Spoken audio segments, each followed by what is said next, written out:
Olá, queridos alunos! Sejam bem-vindos a mais uma aula de História. Eu sou a professora Michele Santos e vamos verificar o objeto de conhecimento desta aula. Aula 4. Objeto de conhecimento: relações de poder entre os Estados-nações no contexto geopolítico contemporâneo, compreensão dos processos de ocupação e formação de territórios, territorialidades, fronteiras e redes de comunicação e interação no mundo globalizado, conflitos e disputas sociais, étnicas, culturais, econômicas, ambientais e políticas entre grupos populacionais em diferentes espaços. E temos como detalhamento o processo de industrialização e o movimento operário. Vamos à nossa aula?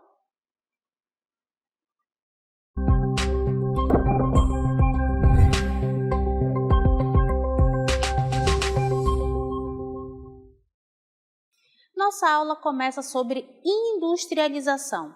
Mas o que é industrialização? Observem este cenário, estamos numa cidade inglesa e ao fundo vocês podem ver algumas chaminés. Então elas representam as indústrias no início ali da Revolução Industrial que ocorre na Inglaterra. Então, industrialização é o processo de produção em que haverá uma grande quantidade de produtos que vão ser produzidos em larga escala. O que isso quer dizer? Quer dizer que haverá o aumento da produção e, claro, vai haver o barateamento dessas mercadorias. Então, isso é uma das características da industrialização.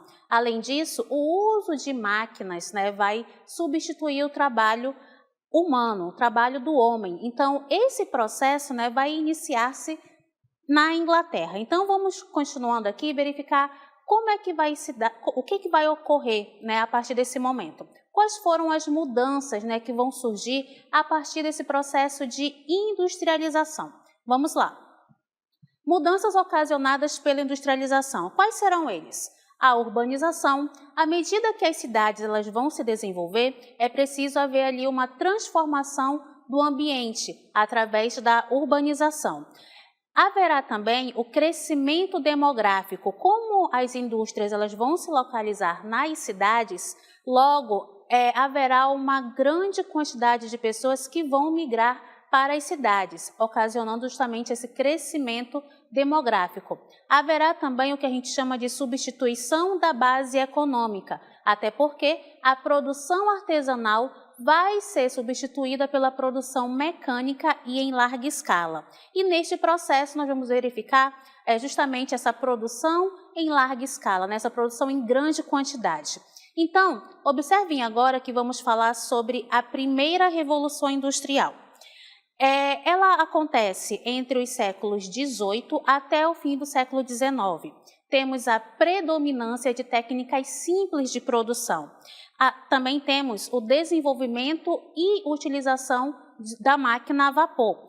Nesse momento, a principal fonte de energia vai ser a queima de carvão. Por isso que no cenário anterior nós trouxemos aqui uma representação da cidade inglesa e ao fundo as chaminés, mostrando ali essa queima de combustível para a produção de energia nessas fábricas, certo? Predominância da indústria têxtil, que é justamente a indústria de tecidos. E a Inglaterra ela é pioneira nessa indústria, ok? E pioneirismo inglês. Por que tudo vai acontecer e vai começar na Inglaterra?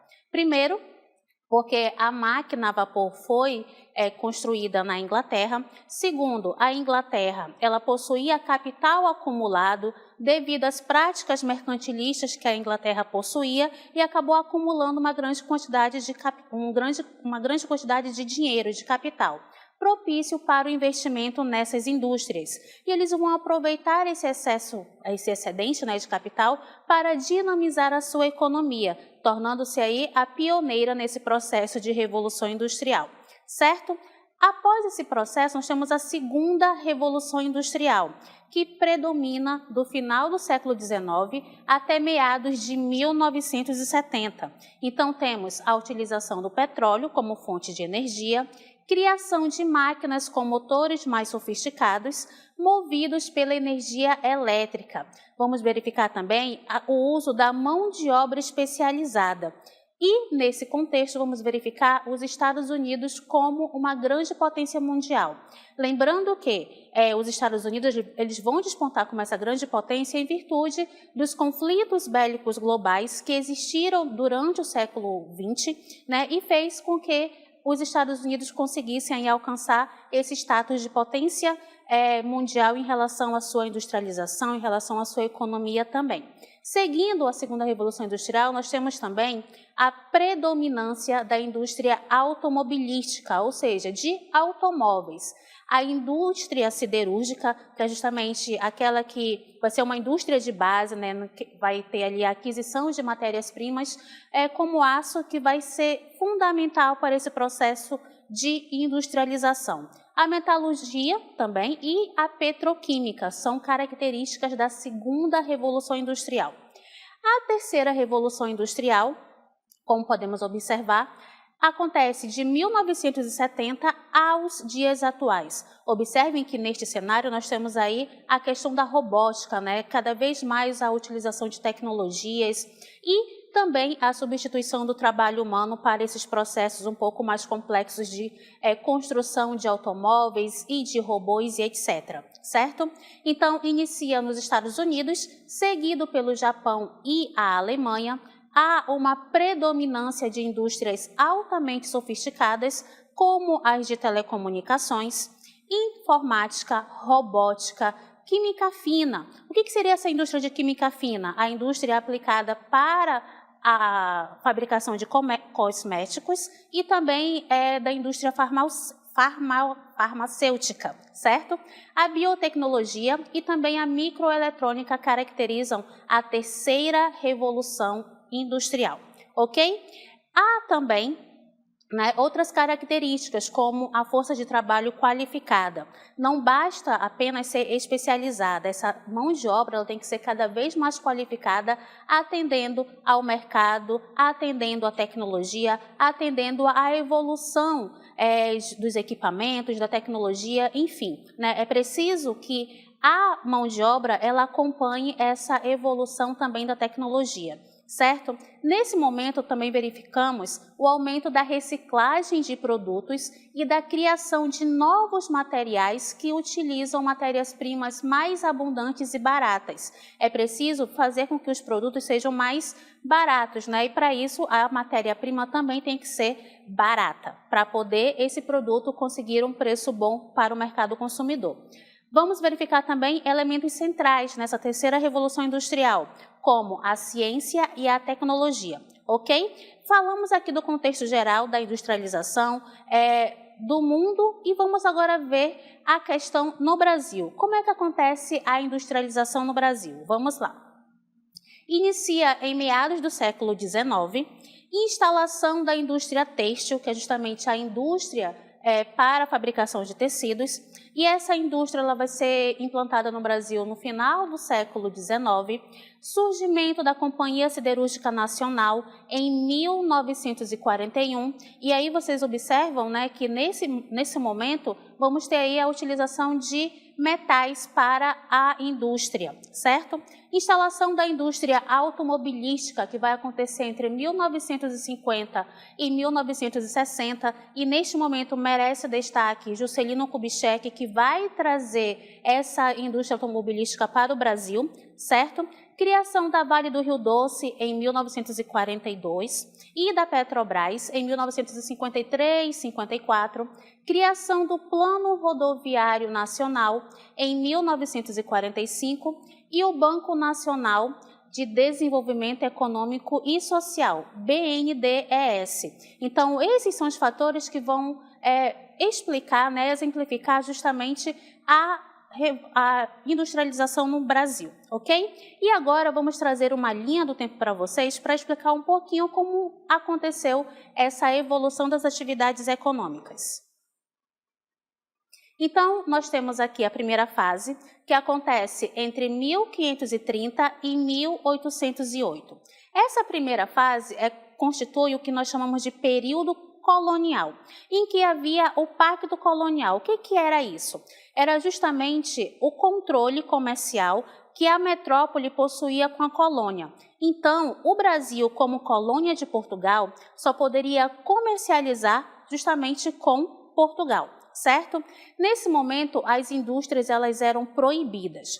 Por quê? Porque não deveria haver concorrência para a indústria portuguesa. Logo, as indústrias no Brasil elas foram proibidas. E para confirmar essa proibição, houve em 1785 o alvará de proibição de instalação de pequenas fábricas no Brasil.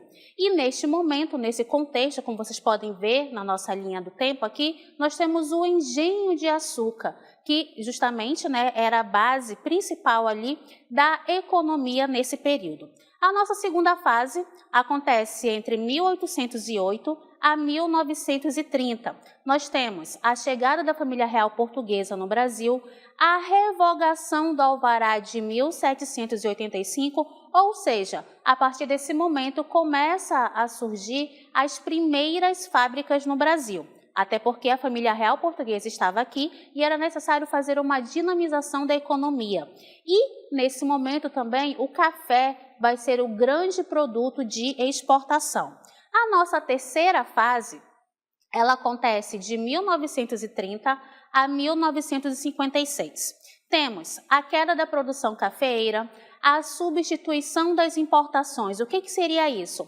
Produtos que antes eram comprados do exterior vão começar a ser produzidos no mercado interno. E esses produtos vão ser tanto produzidos quanto vendidos dentro do próprio território nacional, certo? Redirecionamento da economia cafeeira para a economia industrial. Vamos verificar que nessa terceira fase temos também a ampliação da infraestrutura nos meios de transporte, como ferrovias e portos, fundação de importantes indústrias estatais de base, como a Companhia Siderúrgica Nacional, CSN, e a Companhia Vale do Rio Doce e também a Petrobras, ok? A nossa quarta fase, que acontece de 1956 aos dias atuais, temos a presença de multinacionais e neste contexto, vamos verificar que o Estado vai oferecer incentivos fiscais para a instalação de novas indústrias. Haverá a criação de infraestrutura para o desenvolvimento da produção e circulação dos bens de mercadorias e também a adoção de medidas neoliberais, que vai marcar o início das privatizações de empresas estatais. Então, essa é a nossa linha do tempo, que vai mostrar justamente essa evolução da economia brasileira, ok? Vamos agora aos fatores da industrialização do Brasil. Lucros provenientes da exportação do café. Vamos verificar a experiência estrangeira em técnicas de produção de diversos produtos e também a formação de mercado consumidor urbano com a formação da classe média. Observem que a dinâmica social do Brasil ela está modificando devido à presença agora de uma nova fonte, uma nova forma aí de economia, que é justamente a industrial. E o surgimento de uma sociedade urbana industrial. Nesse contexto que nós estamos falando de industrialização, de mudança da dinâmica social, acompanharemos agora o movimento operário. Observem aqui que nós temos o movimento operário, temos aqui a imagem do lado de um movimento que ocorreu na Inglaterra chamado de ludismo, em que os trabalhadores estavam quebrando as máquinas porque eles estavam perdendo o trabalho para essas máquinas, de acordo com a teoria deles. Então, o que eles acreditavam? Vamos quebrar as máquinas e nós teremos o nosso emprego de volta, mas isso realmente não aconteceu. Então, o movimento operário ele vai acontecer por conta da consolidação do capitalismo, que vai ocasionar a ascensão de uma nova classe social, que no caso são os operários. Novas relações sociais entre os donos das fábricas e os operários vai surgir.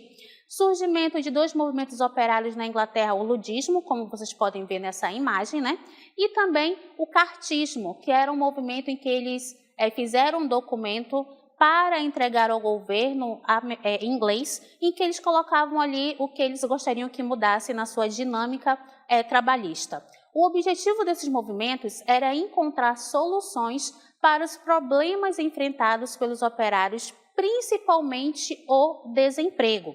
Então, eles reivindicavam empregos aos trabalhadores desempregados em virtude da industrialização e também tentativas de mudanças nas condições de trabalho. Esses foram os principais argumentos, né, feitos e solicitados pelo movimento operário. E como se dará o movimento operário no Brasil? Vamos lá. Origina-se com a industrialização no Brasil no final do século XIX. Trabalhadores urbanos se organizam para obterem melhorias nas condições de trabalho. Vamos verificar também que a urbanização e a industrialização foram catalisadoras para a formação de uma classe trabalhadora mais consciente de seus direitos e disposta a lutar por melhorias. Então, essas são as características gerais do movimento operário no Brasil. E agora, nós estamos inseridos aqui no interior de uma fábrica, no final do século XIX no Brasil. Então, observem que, mesmo a imagem estando em preto e branco, dá para observar que é uma área bem grande em que havia pouca ventilação e também iluminação. E isso caracterizava condições insalubres de trabalho, né, que é justamente essas condições precárias de trabalho. Além de ser um local mal iluminado, mal ventilado, havia também a questão da presença do trabalho infantil e do trabalho feminino. Não havia leis trabalhistas que regulamentassem o trabalho nesse momento. Então, essas condições precárias vão ser justamente questionadas, né, pelo movimento operário.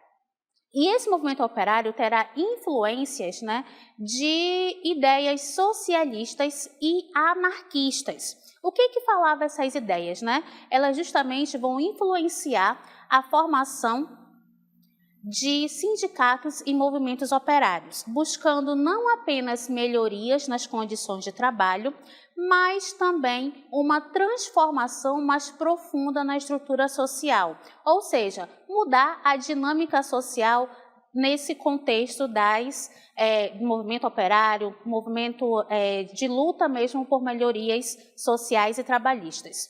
Outro ponto que merece destaque é a urbanização e a concentração de trabalhadores. No momento da industrialização, vamos verificar o crescimento das cidades e a concentração de trabalhadores em áreas urbanas, que vão facilitar a organização coletiva e a conscientização da classe trabalhadora sobre a necessidade de ação conjunta para enfrentar as injustiças do sistema. O que eles pensam, né? Estamos aqui, estamos inseridos nesse ambiente, temos as mesmas reivindicações, então vamos nos unir, vamos nos juntar e vamos lutar pelos nossos direitos juntos. Era essa a ideia desse movimento, desses trabalhadores que buscavam aí melhorias, certo? E quais eram os objetivos do movimento operário brasileiro? Vamos a eles. Dentre os seus objetivos, temos a redução da jornada de trabalho, que ultrapassavam 12 horas por dia, melhores condições de trabalho, locais de trabalho mais seguros e saudáveis, combate ao trabalho infantil e implementação de normas de segurança. Observe que nessa imagem que nós trouxemos para vocês, temos jovens meninos e meninas trabalhando na sala de fiação. Lembrando que as máquinas elas eram bem grandes, então as crianças elas acabavam sofrendo ali muitos acidentes de trabalho por conta de estarem num ambiente que era insalubre para elas. Não só para elas, como para todos os trabalhadores que estavam inseridos nesse contexto, ok? Direitos trabalhistas e sindicalização, o que seria isso, né? Reconhecimento legal dos sindicatos, o direito de greve e a negociação coletiva. O que eles queriam? Eles queriam ser reconhecidos como sindicatos, queriam ter direitos de greve e também uma negociação coletiva em que eles pudessem sentar com seus chefes, pudessem sentar com o governo e negociar o que eles precisavam. Queriam também participação política, busca pela representação e influência nas decisões governamentais, ou seja, participar mesmo da construção governamental que pudesse beneficiá-los. Vamos agora observar as características do movimento operário no Brasil. Então, vamos verificar a pluralidade ideológica. O que seria isso? Diversidade de correntes ideológicas, como as socialistas, anarquistas e comunistas, estavam dentro da base ideológica do movimento operário no Brasil. Atuação sindical, negociação de melhores condições de trabalho e também na representação política. Greves e manifestações eram ferramentas que eles precisavam utilizar e também fazia parte do arsenal do movimento grevista, certo? Repressão estatal. Diante de todo esse contexto, vamos verificar que os governos autoritários, como o Estado Novo de Getúlio Vargas, reprimiram duramente as atividades sindicais e os opositores políticos. Mas, professora, eu já ouvi falar que a questão de o Getúlio Vargas ele foi um bom governante para os trabalhadores.